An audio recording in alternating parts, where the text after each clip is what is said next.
All right. She told me, yeah. All right, thank you. Welcome everybody to the regular council meeting for Monday, November 6th. I'd like to call this meeting to order. We acknowledge that this land is the traditional territory of the Three Fires Confederacy of the First Nations, comprised of the Ojibwe, the Ottawa, and the Potawatomi peoples, and of the Huron-Wyandot peoples. We value the significant historical and contemporary contributions of local and regional First Nations and of all the original peoples of Turtle Island who have been living and working on the land from time immemorial. If you have a cell phone, if you could just take a minute and turn it on silent, that would be appreciated. Please stand if you are able for our national anthem.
We will go to our clerk, Director Malandrucolo, for a closed meeting report. Through you, Mayor Bondi, I can report that council met in closed session on October 23rd, 2023 at 5 p.m. to attend the ELK Energy Inc. annual shareholder meeting and discuss a trade secret or scientific, technical, commercial, financial, or labor relations information supplied in confidence to the municipality or local board, which, if disclosed, can reasonably be expected to prejudice significantly the competitive position or interfere significantly with the contractual or other negotiations of a person, group, or persons or organization pursuant to Section 239(2)(I) of the Municipal Act 2001 as amended. At the meeting, council came out of closed and made the following resolution. Moved by Councillor Guerin, seconded by Councillor Mady, that the audited consolidated financial statements of ELK Energy Inc. for the financial year ended December 31, 2022 be approved, that the following persons be appointed as directors to the ELK Energy Inc. board. Number 1, Mayor Sherry Bondi, Town of Essex representative. Deputy Mayor Rob Shepley, Town of Essex representative. Brandon Chartier, Essex Independent representative. Kim DeYoung, Town of Kingsville representative. John Kerr, Municipality of Lakeshore representative. Darren Jeff Scott, Essex Independent representative. That KPMG be appointed as the auditors for ELK Energy Inc. for the year ending December 2023, and that the mayor and clerk of the town be authorized to execute a shareholders resolution of ELK Energy Inc., giving effect to the foregoing. I can also report that council met in closed session on November 6, 2023 at 4 p.m. to discuss technical commercial information supplied in confidence and a position or plan to be applied to negotiations to be carried on or on behalf of the municipality pursuant to and as permitted by sections 239(2)(I), J, and K of the Municipal Act 2001 as amended, and that is the extent of my report. Thank you for that. Any declarations of conflicts of interest from members of council? Seeing none, we have Councillor McGuire-Blaise away this evening on vacation. I need a mover and a seconder that we adopt, or that we go to the amended agenda. We need to amend it with the fact that Councillor McGuire-Blaise is not here, so her notice of motion will be deferred. And we do have a new business item from Councillor Verbeek that we will speak to during our new business section. So a mover and a seconder on the amended. Deputy Mayor Shepley, Councillor Allard, any questions? Seeing none, all in favor? And that is carried unanimously. Adoption of the minutes of October 16th, 2023, needing a mover and a seconder that we adopt the regular council minutes held October 16th, 2023. Deputy Mayor Shepley, Councillor Hammond, any questions? Seeing none, all in favor? That is carried unanimously. 7.2, regular council meeting minutes for October 2nd. Needing a mover and a seconder that the regular council meeting minutes held October 2nd be adopted with the following amendment. That item 16.1 be amended to include a resolution numbered R23-10-388 and that the resolutions thereafter be renumbered accordingly. A mover and a seconder. Councillor Verbeek and Councillor Guerin, any questions? Seeing none, all in favor? And that is carried unanimously. We will move on to our public presentations. Heritage Farm presentation. This is really exciting for us tonight. I'm so glad to see so many people here. I will pass the mic over to Director Chadwick, who will introduce our recipients tonight. Good evening, Mayor Bondi and Council, and welcome members of the public. In June of this year, the town launched the Essex Heritage Farm Program. The program recognizes the long-term stewardship of agricultural lands within the town of Essex by acknowledging local farming operations that have been active for over 50 years with common familial ownership. It is my pleasure to recognize the first recipients of the program tonight, as well as recognize members of our Heritage Committee for first proposing the idea for the program, our Manager of Planning Services, Rita Jabour, for spearheading the work, and our Summer Heritage Planning Intern, Cheyenne Mayu, for coordinating the application review. Our first recipients are James and Colleen Newmiller of Newmiller Orchards on County Road 13. The farm was first purchased in 1963 by Henry and Elizabeth Newmiller, who emigrated from Austria in 1957 with their son and 3 daughters. They grew vegetables and fruit, which they sold at their popular roadside stand. Henry and Kathy Newmiller bought the farm in 1976 and transitioned the farm to all apple trees in 1986, with some plum and pear trees added later. The farm was sold to James and Colleen Newmiller in 2021, who continue to farm the orchard and sell roadside with their children, Adeline and Fraser. The Newmillers are celebrating over 60 years of common ownership. Our next recipients are Wilfred and Kelly Strong of W&K Strong and Sons Farms on County Road 12. The farm was first purchased in 1952 by Keith and Bob Colnett. The farm was the first in the area to use a self-propelled combine. In 2003, the farm was passed down to Wilfred and Kelly. Today, their 3 sons, Ryan, Cole, and Jake, all help out on the farm and are committed to continuing the tradition. The Strongs are celebrating over 70 years of common familial ownership. Our next recipients are Reginald and Roseanne Campbell of Glen Eyre Farms on County Road 12. The farm was first purchased in 1882 by Archibald Campbell. The farm was later passed down to his nephew, Archibald Connell Campbell, in 1887, who later passed the farm down to his sons, William and Jack Campbell, in 1956.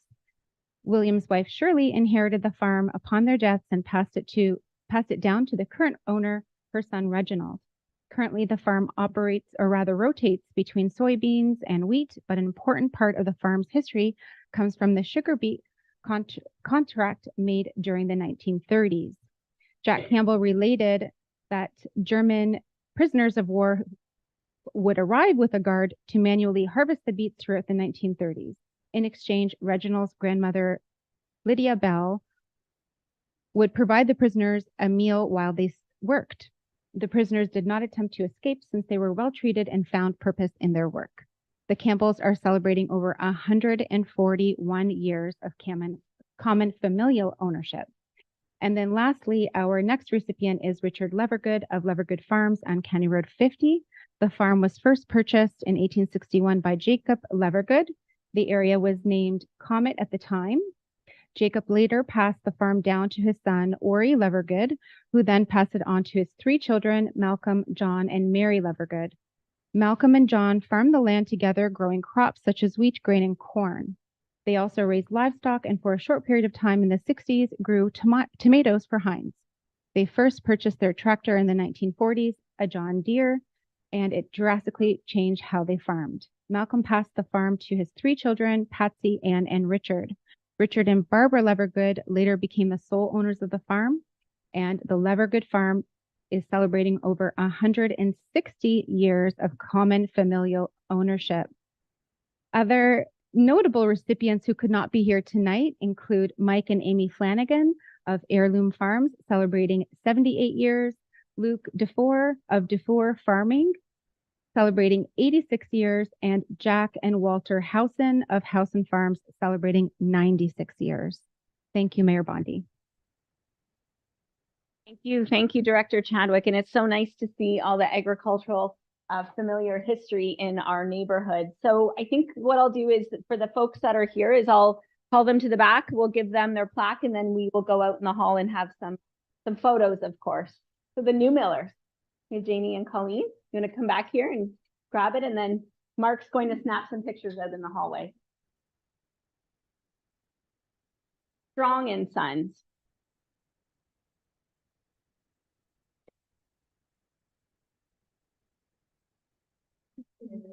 Congratulations.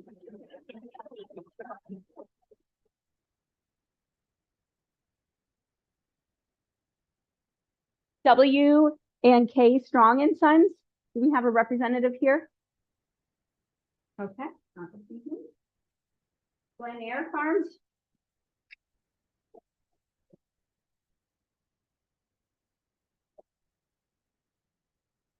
If there are members of the Heritage Committee here or members, council reps of the Heritage Committee, if you want to go out for a photo as well.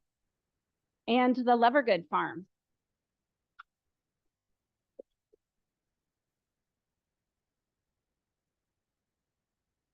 Congratulations. So council will just take a picture and we'll be right back.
Yes.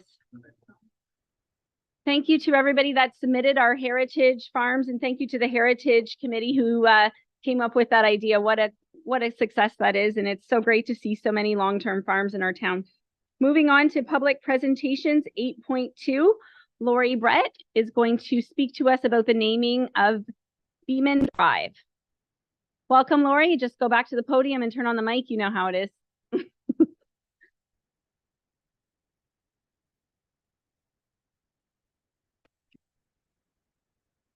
Okay. Good evening, Your Worship and council members and those assembled.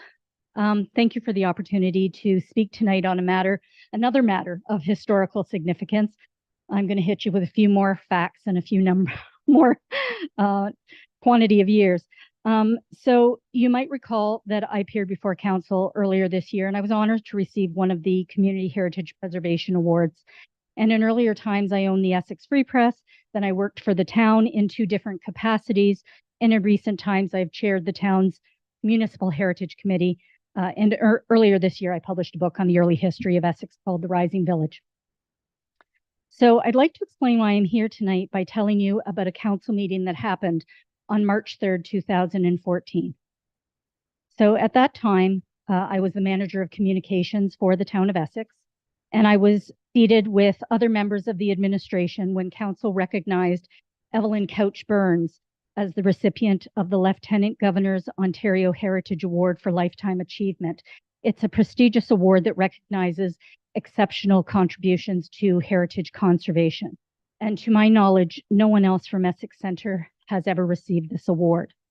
Known as Evelyn Walker earlier in life, Evelyn was a self-made newspaper reporter who wrote for the Essex Free Press, and she freelanced for other newspapers. She was also the author of our local history called The 3 R's of Essex, which continues to be the most comprehensive history of Essex Center. Since Evelyn passed away 5 years ago, I've thought about that award night many times because when it was her turn to speak, Evelyn gave credit to Edwin Beeman, the town treasurer appointed in 1933, the year the town went into financial default due to a bad investment in the electric railway system. If you've ever seen any old pictures of Essex, you might notice that there are railway tracks right down Talbot Street. It was Mr. Beeman who sparked Evelyn's interest in what she called the magnificent history of Essex, and it inspired her to write her book. At that meeting, she implored the town not to forget Edwin Beeman. What Evelyn didn't articulate that evening was the series of events that caused her to worry. You see, back in time, pre-amalgamation, the town of Essex had designated 2 streets in the new Tully Meadows subdivision to be named Beeman and Brett. When our first post-amalgamation mayor, Joan Flood, died in 2002, Beeman Drive was renamed Joan Flood Drive in her honor. I know that members of the Hickey and Flood families appeared before council recently in support of renaming the portion of Brett Crescent that connects to Ruth Ann Drive. And I believe that council rightly decided to use Ruth Ann Drive instead of Brett Crescent. However, I'm disappointed that a municipal decision made decades ago has never been fully realized, and the historical significance of what an earlier council was trying to do has been lost. So I'm aware that council has directed administration to find a way to name a street the name Brett. My family and I are very grateful for that recognition, as members of the Brett family have served the town in various elected and appointed capacities for over 120 years, and they continue to do so. My sister still works for the town of Essex. But I believe the direction to administration needs to be broadened. Like Evelyn Walker in 2014, I'm asking you not to forget Edwin Beeman, and I want to explain why.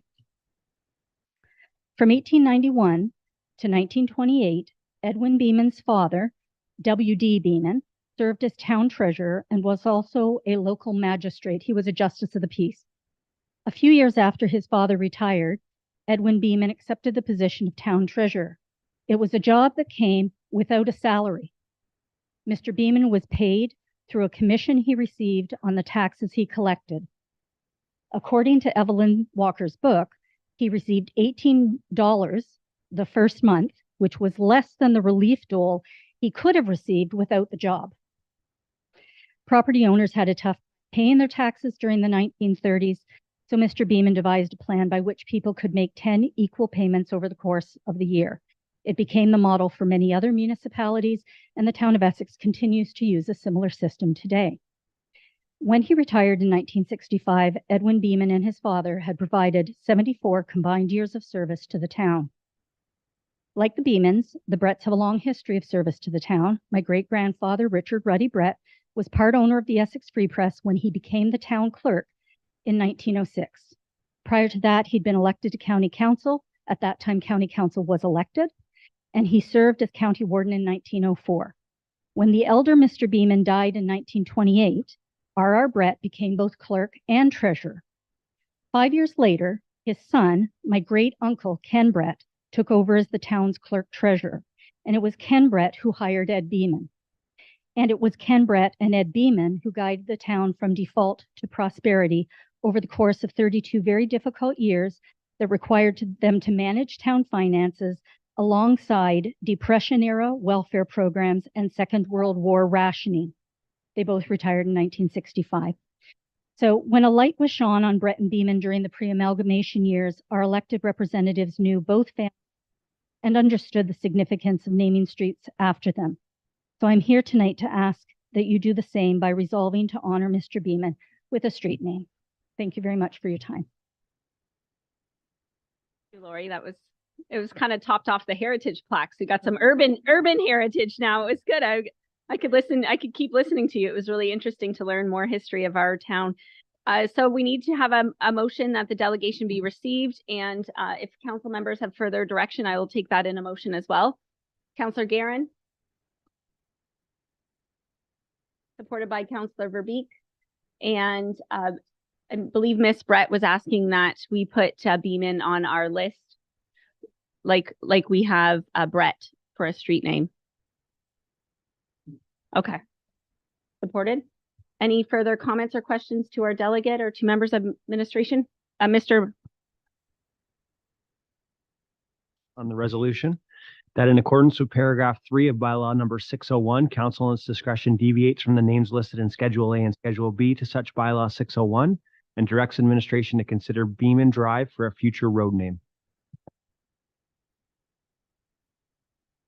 Is that okay with you, Councillor Guerin and Councillor Verbeek? Okay, so that is our motion. Any questions to the motion? And just for our youth watching, the town of Essex has a policy where we name street names after veterans. So if we want to name them after different people, then we need to deviate from our bylaw. Okay, all in favor? Thank you. We'll get that road on a name for you, Lori.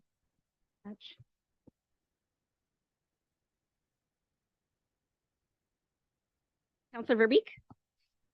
Madam Mayor, I would like to just thank Miss Brett and thank you, you and people like you and Miss Evelyn Couch Burns that I'll never forget for keeping the history of this community alive. It doesn't go unnoticed.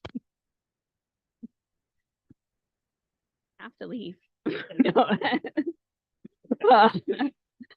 Reports from administration. 10.1 Fire and Rescue Services 2023-08 Memorandum of Understanding with Southwest Fire Academy. And attending tonight, we have our fire chief, Mr. Pilon. I believe you're going to speak to it, or we'll go to Director Morissette first and then. Okay. Thank you, Mayor Bonnie. So administration has been working for approximately a year on this agreement. As you're well aware, municipal finances are a little tight, and we're always trying to look for different ways to generate revenue streams to lessen the burden on taxpayers. So this is one of the things that we've been working on to generate some additional revenues in one of those unique ways that hasn't been seen in municipalities. So our acting fire chief, Jason Pilon, will take us through some of the questions and give a little overview on what the agreement would take place. Through you, Madam Mayor. So a little background to this report. We've been working with Southwest for several years. They're not really a new partner. For the last several years, we've been using them for our NFPA certifications that are mandatory provincially, providing pump operation courses, firefighter succession courses, officer succession training. We've really been working with them to provide courses strictly to Essex. So with that, those courses would only be offered to our staff. So going forward, once we've been very progressive fire department for training, try and enhance our skills. We've filled a lot of those courses. So we got to start thinking outside the box and offer new courses. And Southwest will be able to do that. Right now, if we offer a course, we can offer it to other municipalities. So it'll benefit not just Essex Fire, it'll benefit all our neighboring fire departments as well. We may only have 1 or 2 people that need the required training. So we're not going to run a course strictly for Essex. Southwest can run that course and open it up to all the neighboring fire departments as well. So it also gives our firefighters the opportunity, maybe before they didn't have the time or commitment to attend those courses, because most courses are on the weekend. Now they can, so we can get them in those courses. Like I said, right now, the closest regional training facilities are in Lambton and Middlesex County. So that's a lot for our firefighters to ask. Most of them have family commitments and they're busy, so they have to leave on weekends and be away. This way, if we offer regional training down here, they can be at home every night and be with their families. They're not gone and they're closer to home. Further to that, it'll also, for our firefighter recruits. Right now, we're short several firefighters and we don't offer a recruit class we don't normally hold a recruit process until we have enough crews to make it practical. We're short 1 firefighter. We're not going to just run a recruit class for 1 firefighter. These Southwest will be able to offer that on an annual basis. So they can run a 1001, which is the NFPA standard for firefighters. They can run that recruit class annually. So next year, if we're only short 2 or 3, we can put them in that, as well as other neighboring municipalities can have firefighters in that as well. So this way it'll help fill our vacancies.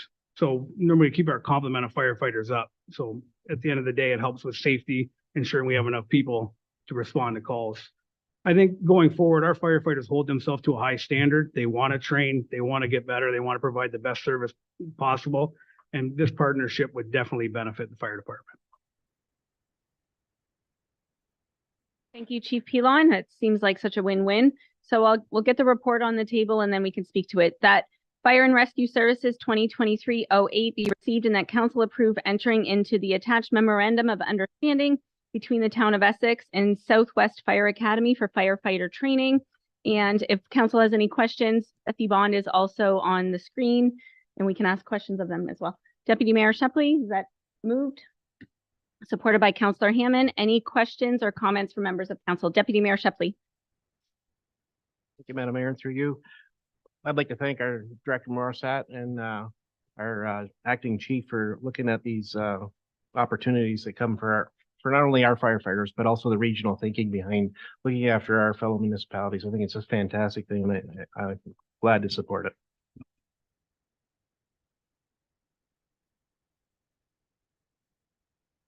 Mayor, there's some monetary gains through this too, isn't there? Madam Mayor, so you're looking for revenue we're going to make? Yeah, so every course we will get 15%. That'll go into our firefighter reserve, which will help offset when we do need new firefighters to help offset the training and for them as well as their PPE. And some of that will go into the for like the heating and the cooling, that sort of for the building. I'd like to mention that it's good to see that our investment in our fire departments is proven to be very fruitful for not just our community, but others as well. I like this idea. Questions or comments from members of council? Seeing none, all in favor? And that is carried unanimously. Thank you. 10.2, Office of the CEO, Summary of Outstanding Council Reports. We will go to our CEO, Doug Sweet. So council, in your agenda tonight will be a new report that every 4 months that I'll present to council. So at regular council meetings, when there is a resolution and council gives direction administration, internally administrative, we've had a tracking system, but we wanted to formalize that and also be accountable so council can see, the public can see. So in the report, I'll show when the meeting occurred, the resolution, kind of what the topic was, what departments lead in all that, and then a completion date, anticipated completion date. So this is the first one you're seeing, but it's something we feel is being proactive. You can kind of see the status of that. And our goal is every quarter, this will come forward to council. And it's nice to see we're actually checking some of them off too. It's good. Thank you for this. I know this is something that we've talked about for a while as council, so I'm glad to see it coming up. Needing a mover and a seconder that the Office of the CEO report be received, and then we can discuss it. Councillor Verbeek, Councillor Allard, any questions or comments to the report? Seeing none, all in favor, and that is carried unanimously. Office of the CEO 2023-04, Town Hall Expansion and Consolidation. We will move to our CEO again for this. So in your agenda package, there is a report, Town Hall Expansion and Consolidation. However, I want to pull out a few key elements for that. So on your screen, you will see a presentation.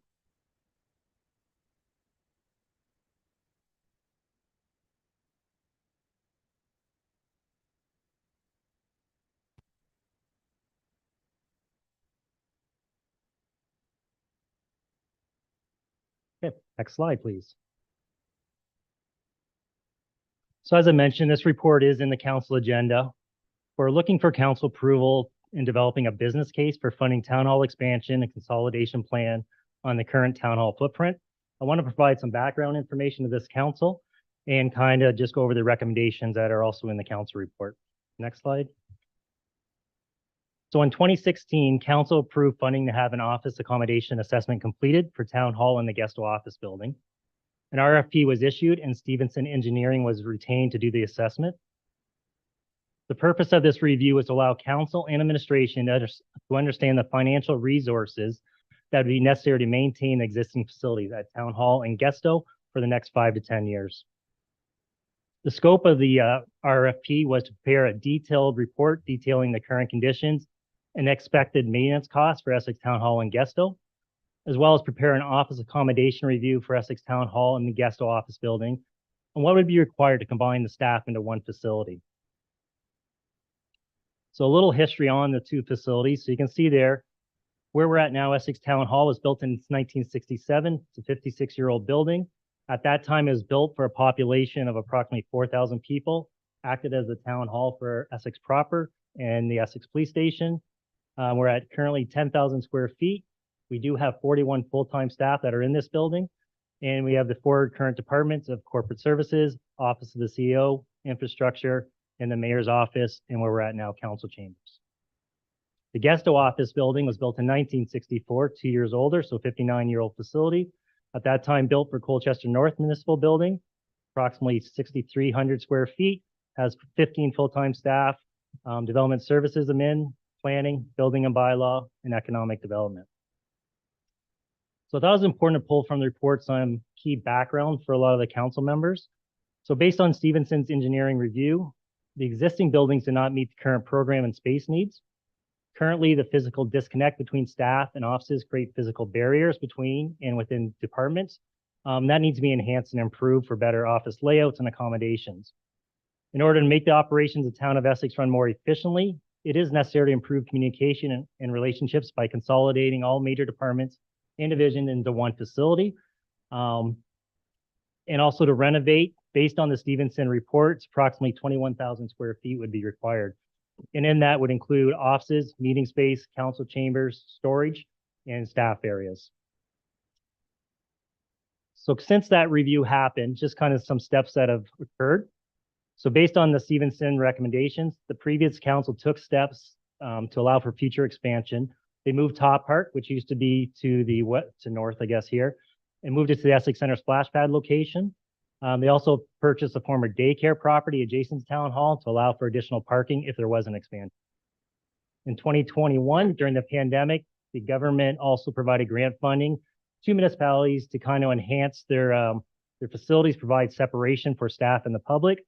We were successful in receiving grant funding, and we did hire architects and design new customer care centers, as well as expand the customer service entrance. To create these designs, architecture was also asked to create efficient areas, but provide a design that would be part of a potential future town hall expansion. And just in addition with this council, this past year, you created your own strat plan. And one of the main pillars is safe and reliable infrastructure with a goal to embrace asset management and best practice to build, maintain, and continuously improve our municipally owned infrastructure. So some of the challenges, if you've been in Town Hall or Gesto, these will not be a surprise for many. But currently as a municipality, we have operating costs to maintain 2 administration facilities. There are a lack of synergies and communication between departments. We have issues with front-facing customer service desk coverage. So when staff are off for vacation, sick time, training, because of our limited staff, there's no backup coverage, which causes issues. The buildings themselves have certain challenges. There's lack of meeting space. So for example, this building has only 1 meeting room, which seats 5 people. Currently, we have a small council chamber to accommodate council, administration, and the public. The lunch size in this building, for example, only sits 2 to 3 people. And as I mentioned earlier, there's 41 staff in this facility. If you've gone through this facility, we've done a number of renovations. So our current HVAC systems are not designed for all the renovations and all the new walls that have been put up. There's no room for future growth. We have literally used every space in this facility. We've used meeting rooms. We turned the garage. We turned storage room. We turned the vault into office space. We have used every inch. So we have been very practical previously on this. And there is no storage space. So any files based on retention records are off-site. We can't even keep them here. So if you need an old file, staff have to go to another remote facility. Just one, and the last one I think is key because we've heard this as administration. I think council has heard this, that with the two different locations from the public, it creates confusion at times what facility they go to. And even at times, especially if they're dealing with building or planning and infrastructure, they now have to go to facilities, which can be frustrating for them. So I'm going to show a couple of diagrams now. In the upper left, that is the current footprint. I know it's small, but that's the current footprint. In the bottom right, you kind of see in the bottom right, the current town hall footprint. Right in the middle of the screen is bold. That's what the expansion would be. And then to the left is the parking, potential parking. Okay, if we can go to the next slide. I want to stress to all council, public, this is just conceptual. So in the upper left is kind of where the expansion would occur. You'll see right off the bat, the new council chambers. It meets the current council administration, has room for the gallery, some media, and not much extra, but there's extra space if there's those contentious videos or contentious items on council where they're more public can fit in here. Right above that, there's meeting rooms. There's an actual lunchroom that fits for the staff. All around, there's meeting and office spaces. There is storage in this facility. Right in the middle, the main entrance, because you saw where the parking lot would be, that would become the new main entrance to town hall. That would be wide and kind of where the current ramp is now. The key to that is the public, once they come in, depending what department they're dealing with, you have 6 customer facing. You have 2 at the clerks, 2 at the building planning, and now the water billing. So if someone's off vacation, we already have built-in coverage. Just want to highlight that gray area at the top. That's currently where water billing will be. If you've walked back there, that used to be the garage, and you have to take 2 steps down or 1 step up, depending which way you go in. So it's just highlighted gray because they'd have to level that off to match the rest of the facility. One thing that's not showing on here is where the large meeting currently is. And for the public to be aware, that has totally been converted to offices as well. So we've lost that space for any meeting. The last thing that's not on this, but it's important, I'll speak a little bit to it. We also had the architect design it to have a 2nd floor above that expansion. We all realize you'll see in schools, they'll build, and then as they grow, there's portables. This way, if you build it now, the cost will be much cheaper than if you ever do in 5-10 years when you grow. So that is going to be built in this cost as well.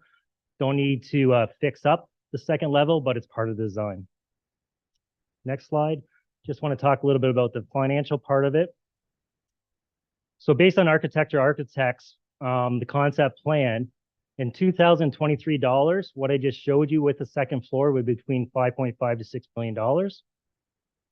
As I mentioned, the conceptual plan did include a 2nd floor, so you have potential for growth for the next 10 to 20 years. And the next step in the expansion of the current town hall will be to have construction drawings developed. So what we've noticed over the last few years, provincial government, federal government, they've been coming out with some grant opportunities to build municipal facilities. To be ready and to not miss those financial opportunities, we're looking to have at least construction drawings ready, right? So that could happen without even going to tender and all that. So if opportunities arise, we're ready.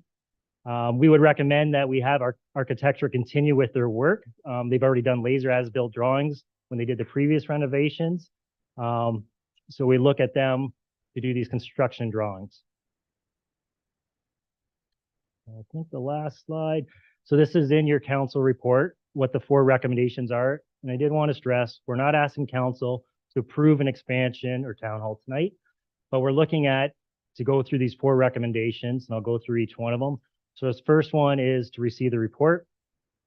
The second, although we've taken steps for expansion by moving Top Park, purchasing daycare, there's been no formal resolution by council that, yeah, if that happens, this is where we're going to do it. So I'm looking to formalize that with a resolution.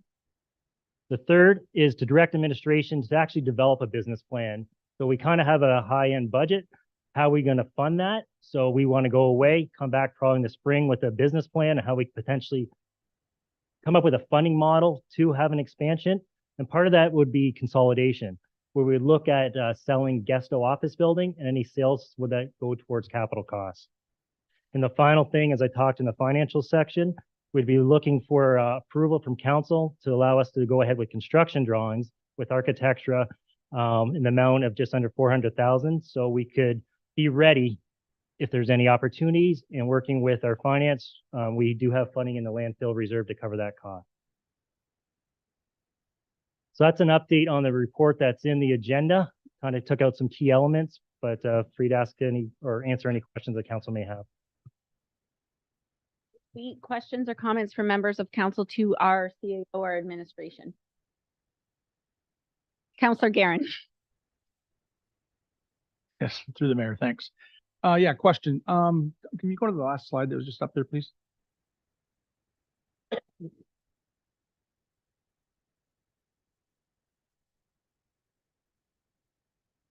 So, the last part there with the ask of the funding to do this, I'm seeing on their, town hall expansion and HVAC upgrade. So is this money going to get, architecture renderings and engineer drawings, and we're gonna be doing HVAC regardless? Counselor Guerin, no, this would just be what the design of the HVAC would look for. There has been recent HVAC grants that we would apply for, but again, we need those drawings if they come out. So right now, this is just to have the drawings, either the funding model will meet as we come back in the spring, or if grants become available.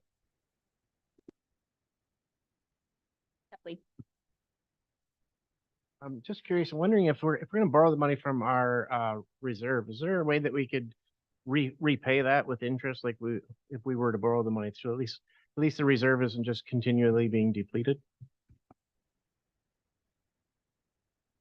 Through the chair, that's definitely an option that we can explore. However, for this initial draw, we are just requesting a flat out payout of the 400,000. Again, we would come back with funding models. One element that CAO Suite didn't mention, but is definitely an opportunity, is development charges. But we can't come up with that calculation until we've solidified which groups are going to be working at town hall. But that is something that we could consider in the business case. Any further questions to administration from members of council? Counselor Mady. So the, we would have the drawings and we would have our plan on what our building would look like. And then any future upgrades we'd be doing to the building until the time where we could actually go through with that plan would be done in accordance with these drawings. Is that what we're looking at doing here? You, Mayor Bonnie, to Counselor Mady, yes, that's correct. And that's kind of the same model we used when we did the grant money we had from COVID, right? We had, okay, build this, knowing that we don't want to start from scratch. We would keep building upon that type of work. And we'd be very careful to what work we'd actually do to make sure it's necessary that if we have a funding model and potentially go into this, we don't want to just throw money in that may get like good money after bad money. Right? Yeah, thank you, and through you, Madam Mayor. Yeah, I appreciate that, because in one of my first budget deliberations, we had to pull money out of Harrow for our audio video setup to be able to have meetings down there. And I noticed in the large meeting room where that money was spent is no longer a large meeting room, and it's office space now. So I'm all for getting a plan going and following that plan. I'd have loved to have had it built on the other side of number 3, but there's no point on trying to back up a train now. I think this is the best option we have left. Get a motion on the table and then we can speak to that motion. So looking for a mover and a seconder that the Office of the CAO Report 2023-04 be received, and that council approve the current town hall footprint as located for town hall expansion and consolidation, and that council direct administration to develop a business plan to fund the expansion and consolidation, which would include the selling of Guesto office building and utilizing the sale funds towards the expansion and capital costs, and that council award the development of construction drawings to Architectura architects and engineers in the amount of $398,750 plus HST for town hall expansion and HVAC upgrades to be funded through landfill reserve, needing a mover and a seconder, and then we can further speak to it. Counselor Allard, Counselor Hammond, any comments to the motion? Deputy Mayor Shepley. Thank you, through you, Mayor, or Madam Mayor. Again, I'm going to just go back to it one more time. Would it be possible to recoup that money when we sell the Guesto office? Is there a possibility that we could do that? So I worry every time we withdraw from our reserve that it doesn't tend to go back, and then we just continue to lower it. I'm just wondering if there's a way that we could maybe orchestrate it that way, if that would be possible to do that. Absolutely. You could make a friendly amendment to the motion that proceeds from that would be redirected to repay. I'll let CAO Suite expand further if you'd like. through you, Mayor Bondi. We definitely can make that amendment, as long as council is aware that that funding will not come until this process moves forward. So we actually sell Gusto. I would like to make that motion with it, and if possible, the adequate interest that we would be paying if we were to borrow that money. The mover and the seconder, we have a friendly amendment. Is that okay, Councillor Allard and Councillor Hammond? That we use the sale proceeds from Gusto to repay the landfill reserve. That might take a little bit away from the business case of the building, but it's all our money at the end of the day. So we have to. Any further comments to the motion? Councillor Guerin.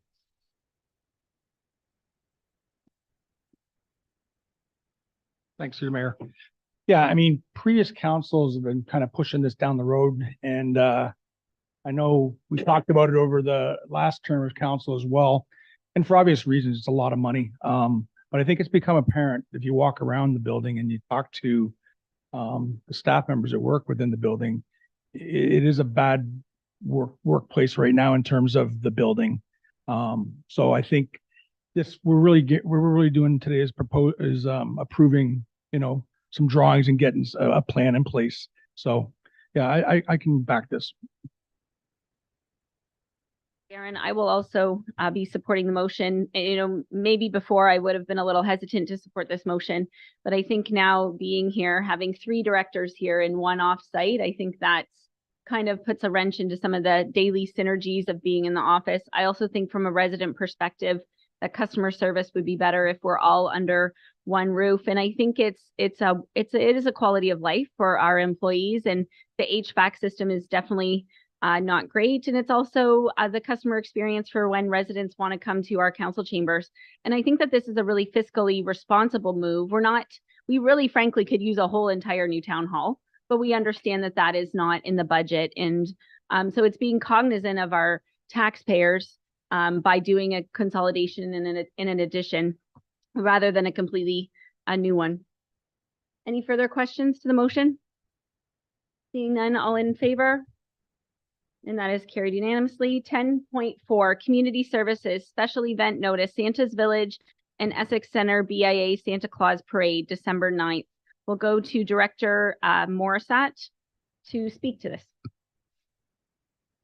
Thank you, Mayor Bondi. So as council knows, the town of Essex did absorb this event as a committee of council. Through experience from last year, it was an extremely busy event. There was more people there than expected. And with that, one of the things that we learned about the event is that it's very difficult to come from the south side of Talbot and get to the event. So one thing that we're looking at doing this year is having the street closed starting at 1:00 p.m. Between Cameron and Center Street, and utilize that street space for as a road closure for people to be able to cross the event, and also expand on the number of vendors that are there for the event. So the committee has asked council to approve that part of the road closure in addition to what we would do for the regular parade route.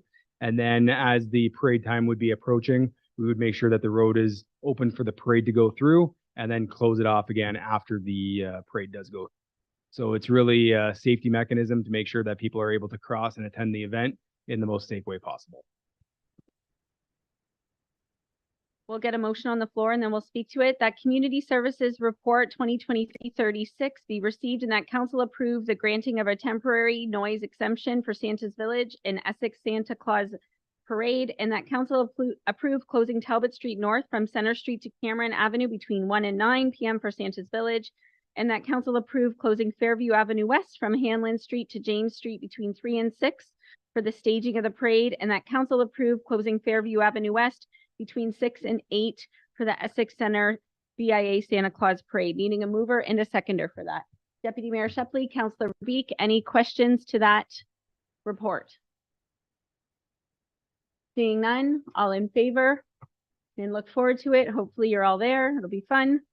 10.5, Community Services 2023-37, Special Event Notice, Stroll by Santa, December 8th.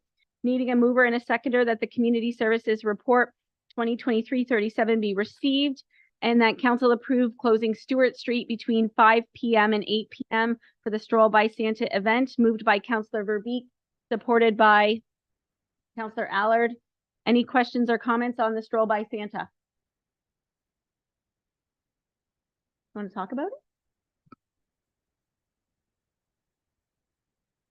Thanks, Madam Mayor. This will be our third annual Stroll by Santa event at the McGregor Parkette. All are welcome. It's a small community event that we put together where the local families can come out and just have some family fun, right? They can visit Santa, take pictures with the kids, have hot dogs, popcorn, cookies, make Christmas decorations.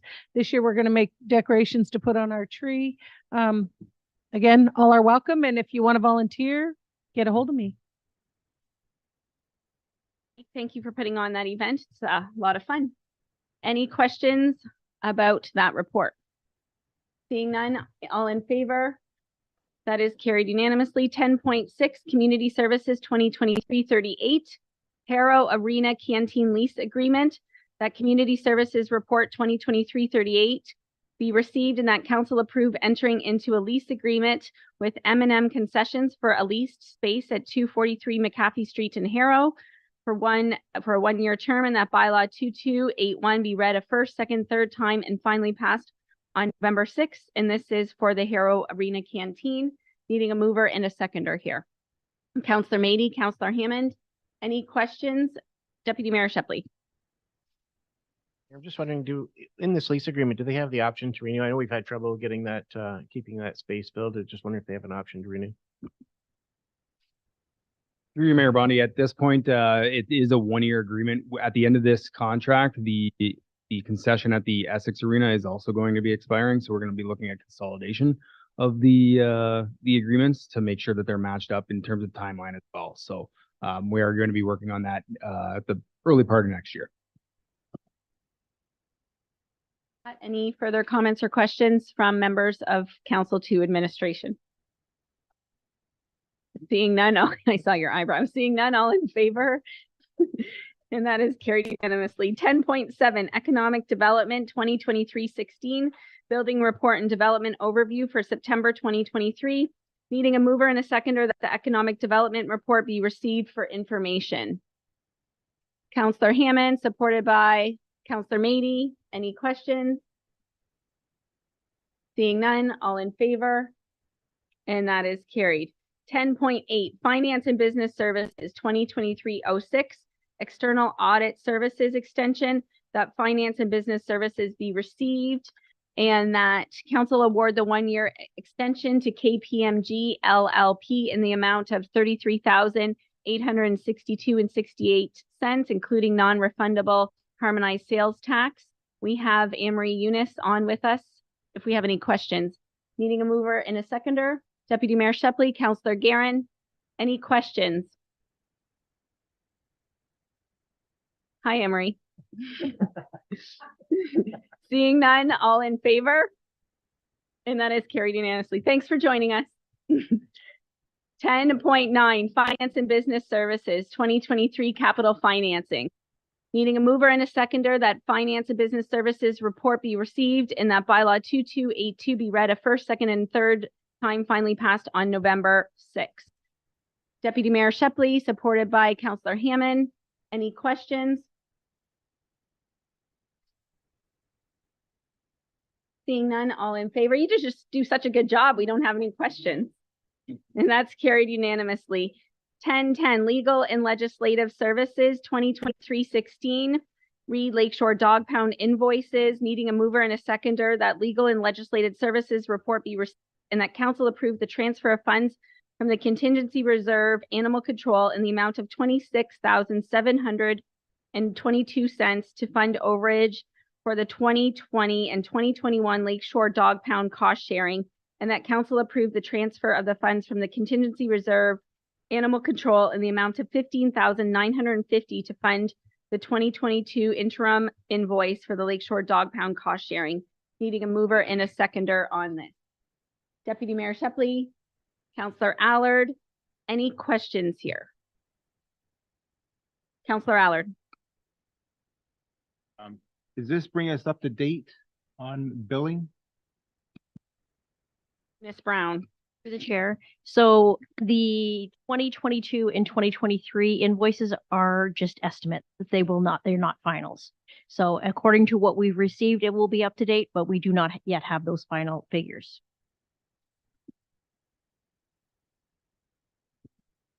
Okay, I would like to ask that council, the mover and the seconder, who's the mover? Okay. Deputy Mayor Shepley and Councillor Allard, if we can add a friendly amendment to this, that we send a letter to the Lakeshore administration who are in charge of the dog pound, asking them to review their costs for dog days. Like, it might pressure them, because what's happening is the dog days are the price is really small. So regular taxpayers are subsidizing the use of the dog pound. So I would like to know council's thoughts on that. I was on the dog pound committee for 3 terms, and it was always on the list and it just never got done. So I'm wondering if a formal letter from council might help. I don't know if Ms. Brown, if you have a comment on that, but that would be a request for a friendly amendment, if that's okay, Deputy Mayor and Councillor Allard. Do you have a comment? Okay. Yeah, so regarding the number of dog days, so that is the basis for how we're invoiced. So the more dog days that we have, the higher percentage that we're going to pay. So, however, the cost of the pound remains the same. So that's why when Mayor Body had brought this forward as far as making it a little more fair and equitable, and that is a policy that is dated quite some time ago. So it really doesn't hurt to revisit and see if there's a newer model that could work better for the participating municipalities. Any questions from members of council? Seeing none, all in favor? That is carried unanimously. Reports from our youth members. For our other youth watching, Essex has 2 youth members, and they volunteer and they come to our meetings. Lauren Smith, I have nothing tonight. Colin Pine. Nothing to report tonight. Goodness. Whoa. You got that. That's we got to put that. I think we got to put them to work a little bit more. Yeah. County Council update from our Deputy Mayor. Madam Mayor, through you, Essex County Council has approved the agreement with Ontario Ministry of Transportation to widen Highway 3 from County Road 23 to County Road 34, 4 lanes. The construction will begin in the coming year and finish in 2027. Essex County Council also is in the final stages of creating an update to the official plan. It aims to ensure sustainable living conditions, affordable housing, job growth, and preservation of natural resources. And moving right along, I'll go to some of the other EMS is increasing the paramedic staffing to address high call volumes and reduce response times. New EMS vehicles have also been approved. This is excellent. We had some really good numbers from them on Code Blacks recently, and so it was important to mention that. And a report on the cost of the incurred for the pursuing of a regional waste collection in Essex County has been requested, and the initiative actually they didn't receive from the required number of local municipalities on the cost of that. And also, actually can save that to council updates. That's it. Thank you. A little bit of numbers. October 2022, code reds were around 900 minutes that residents couldn't had limited access to ambulance. And this October, it's around 500, so it's decreased by almost half. And then the code blacks, October of last year was around 630 minutes, and October this year was around 36 minutes. So big decrease. So moving in the right direction, not out of the woods yet, but moving in the right direction. 13.1, correspondence to be received. Looking to receive all the correspondence listed in agenda item 13.1 to be received, and then we can talk about any items that council desires. Deputy Mayor Shepley, supported by Councillor Verbeek. All in favor? And that is carried. Any members of council wish to, Deputy Mayor Shepley and then Councillor Verbeek. To you, Madam Mayor, I just have to locate it here. The town of Perth, I think it's Perth. I gotta find it. Sorry. Yeah. 13.1.7. Town of Perth on the support of, oh, I'm sorry, on the Death Do Us Part Act. And I think it was important that we send a letter of support and send a letter to our MPP. Thank you. Deputy Mayor Shepley, that we send a letter of support to our MPPs, local MPPs, and needing a seconder for that. Councillor Verbeek, any questions on that motion? Councillor Verbeek.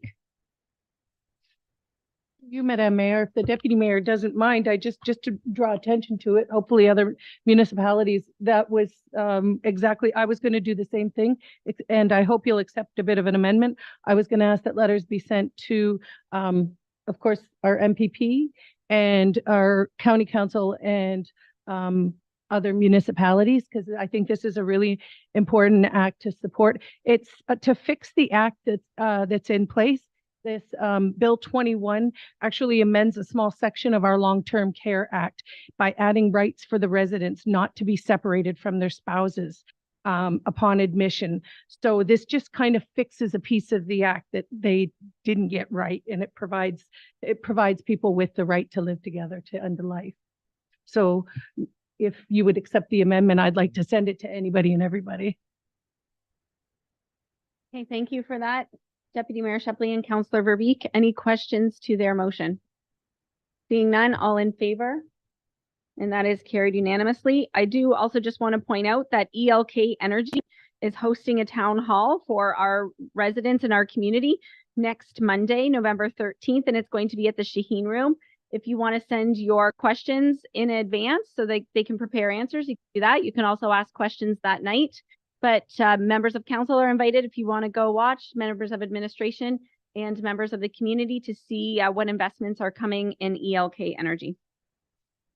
13.2, correspondence to be received and supported, flag request. Transgender Day of Remembrance, November 19th. Unifor Local 444 LGBTQ Committee, needing a mover and a seconder that the request from Unifor Local 444 Committee for their flag be flown at Town Hall on November 19th in support of Transgender Day of Remembrance be received and supported. Supported by Deputy Mayor Shepley, seconded by Councillor Allard. Any questions? Seeing none, all in favor? Thank you. Director Morissette will get an invitation in our calendar for that. Okay, thank you. 14. Committee meeting minutes. Committee meeting minutes listed in agenda item 14, together with any recommendations to council noted therein, be received, approved, and adopted as circulated. And there are some recommendations in there. Especially, I want to point out the Finance Committee recommendation to council that the Finance Committee recommend that council adopt a municipal grant policy. So now we have a municipal grant policy for our community partnership grant, and that we directed administration to conduct a review of town write-offs. Hopefully you got to read that. Needing a mover and a seconder for all of those minutes. That's a lot of minutes today. Deputy Mayor Shepley, supported by Councillor Verbeek. Any questions? Seeing none, all in favor? That is carried unanimously. Under new business, we have an item that had been advised to bring up by Councillor Verbeek. Councillor Verbeek? Through you, Madam Chair. I'll read it and then I'll just explain a little bit. I'm going to ask that that council direct administration to send a letter of support to the County of Essex requesting that a safety audit be performed at the corner of County Road 12 and County Road 15. The reason for this is that the mayor brought to my attention that the county is already going to be doing an audit, a safety audit at 12 and 18, at County Road 12 and County Road 18. Now, have you know that both of these intersections are on either side of where I live, and I access them all the time. And it just makes sense that we ask them to include this in the audit, because there are a lot of accidents there. Mind you, there hasn't been as many loss of life there as there is at 15 and 18, but there's tons of accidents. And some of you may remember our past deputy mayor and myself have brought this intersection up a few times, so it doesn't hurt to ask them. I would agree that new business item is minor because we're not asking our staff to do any research. And I would say that it is urgent because we want to get this letter to the county as soon as possible. So we need a seconder for Councillor Verbeek. Deputy Mayor Shepley, any questions to Councillor Verbeek's minor and urgent motion? It's pretty straightforward. Thank you for bringing that forward. All in favor? And that is carried. The notice of motion tonight is deferred due to Councillor McGuire Blaze's absence tonight. Reports and announcements from members of council. We're going to start on this side with Councillor Allard, and we'll just make our way around this way. I have a few things. I want to invite everybody out for Remembrance Day on the 11th to Essex and to Harrow. And also that the Transportation Museum is hosting James Gibb on the 18th. Got to reserve your tickets by the 14th. Thank you.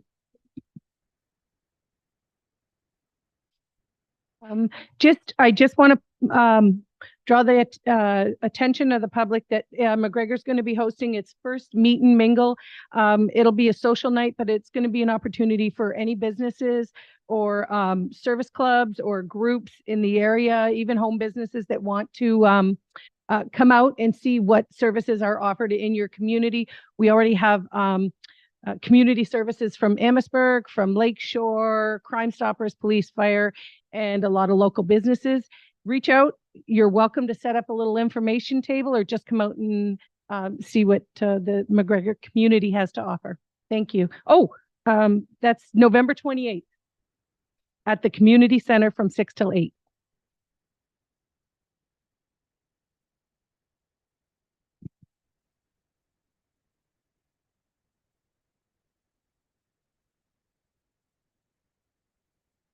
Mr. Allard said, Harrow will be hosting Remembrance Day ceremonies at the Epitaph Saturday morning.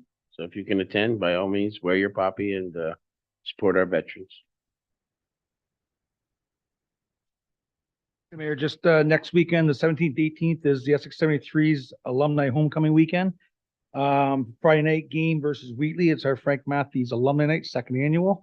And Saturday night at the high school auditorium, we're hosting the 2023 Wall of Honor induction ceremony. There's 5 members of the 73s going on the wall. So if anyone needs tickets, you can reach out to myself or go on the 73's website. Thanks. Aaron, and I do hope to see members of our community out at both of our Remembrance Day ceremonies. The first one in the day is the Essex one, and we can meet at the Legion at 10:30 if you want to march, or meet down at the Cenotaph shortly after 10:30. And Harrow, they're laying wreaths at 12 o'clock, and then marching from the Legion at 1:30, and the ceremony will start at the Cenotaph at 1:45. Bylaws. Bylaw 2280 being a bylaw to confirm the proceedings of the October 16th regular council meeting be read a third and final time, passed on November 6th. Needing a mover and a seconder. Deputy Mayor Shepley, Councillor Mady, any questions? All in favor? That's carried unanimously. Bylaws that require a first and second reading. Bylaw 2283 being a bylaw to confirm the proceedings of the November 6th regular council meeting be read a first, second time, and provisionally adopted on November 3rd. Needing a mover and a seconder, Councillor Guerin, Councillor Hammond. Any questions? Seeing none, all in favor. And we have some future meetings coming up. Monday, November 20th, we have our community services master plan, in case you want to come back. That's kind of exciting. And we have a regular council meeting that day at 6. And then Monday, November 27th, we have our first budget walkthrough. So, woohoo! Needing a mover and a seconder for adjournment. Councillor Mady, Councillor Hammond, any questions? All in favor? Thank you.